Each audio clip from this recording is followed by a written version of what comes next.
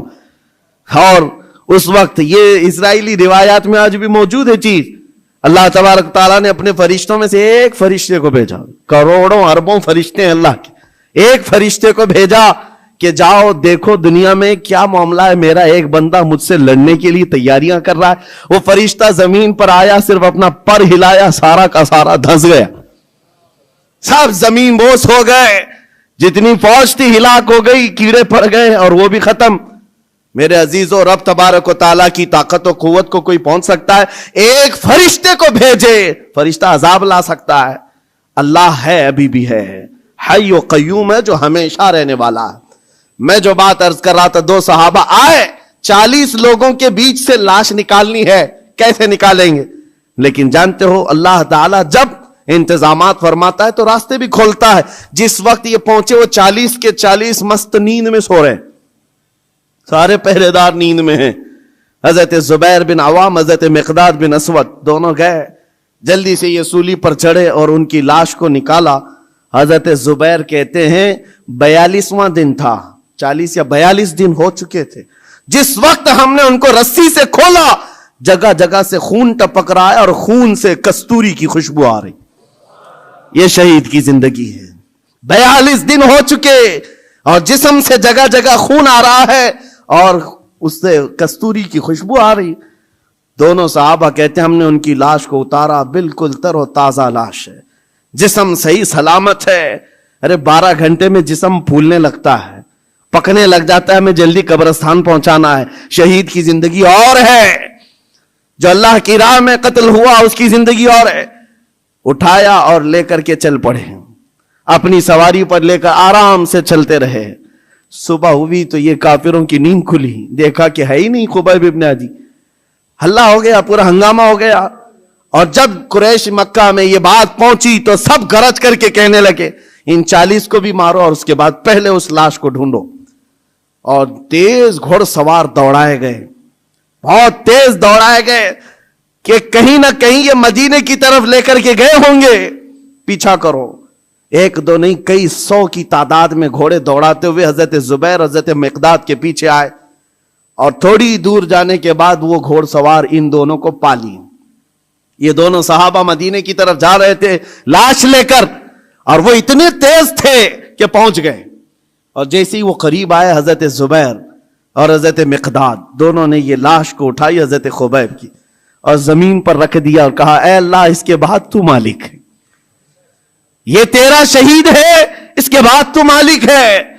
حضرت زبیر کہتے ہیں اچانک زمین قبر کی مانند کھلی اور حضرت خبیب اندر گئے اور ان کی قبر بن گئی. نہ کسی نے قبر کھودی، نہ کسی نے قبر میں مٹی دی، زمین خود کھلی، حضرت خبیب اس میں اندر گئے اور قبر بند ہو گئی. کفار سامنے آئے، کہا میں لاش دے دو. حضرت زبیر حضرت مقداد نے کہا کہیں ہے تو لے جاؤ، ہمارے پاس کہیں ہے تو لے جاؤ، اور یاد رکھو میں صفیہ بنت عبد المطلب کا بیٹا ہوں، اگر لڑنا ہے تو مجھ سے لڑو اور تلواریں نکالو. ادھر سینکڑوں کی تعداد میں ہے اور نبی پاک کے 2 شیر ان کو للکار رہے ہیں. تاریخ میں موجود ہے ایک بھی ظالم سامنے نہیں آیا، تلواریں نیچے کی اور مکہ واپس لوٹ گئے. اعلان ہوا کہ خبیب ابن عدی کو سب جگہ ڈھونڈ لیا گیا، کہیں پر ان کی لاش نہیں ملی ہے. یہ دونوں صحابہ حضور کی بارگاہ میں آئے، عرض کیا آقا یہ ماجرا ہوا ہے. میرے آقا نے کہا وہ بلیع الارض ہے، زمین کا لقمہ ہے، زمین نے ان کو اپنی گود میں چھپایا ہوا ہے، اور یہ شہیدوں کی زندگی ہے. زمین تو زمین ہے، آسمان بھی خواہش کر رہا تھا کہ خبیب میرے پاس آ جائے. زمین چاہتی ہے میرے پاس آ جائے، آسمان چاہتا ہے کہ میرے پاس آ جائے. شہیدوں کی زندگی عام نہیں ہے میرے عزیز. و حدیث پاک میں ہے قیامت کے دن صرف شہیدوں کی جماعت ایسی ہوگی جس حال میں وہ آئیں گے ان کے جسم سے خون کا فوارہ جاری ہوگا.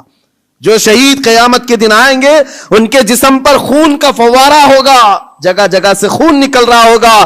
لیکن حضور یہ بھی فرماتے ہیں دنیا کا خون ہے جو بدبو کرتا ہے، شہیدوں کا خون قیامت کے دن مشک و عنبر کی خوشبو پھیلا رہا ہوگا، مشک و عنبر کی خوشبوئیں دے رہا ہوگا.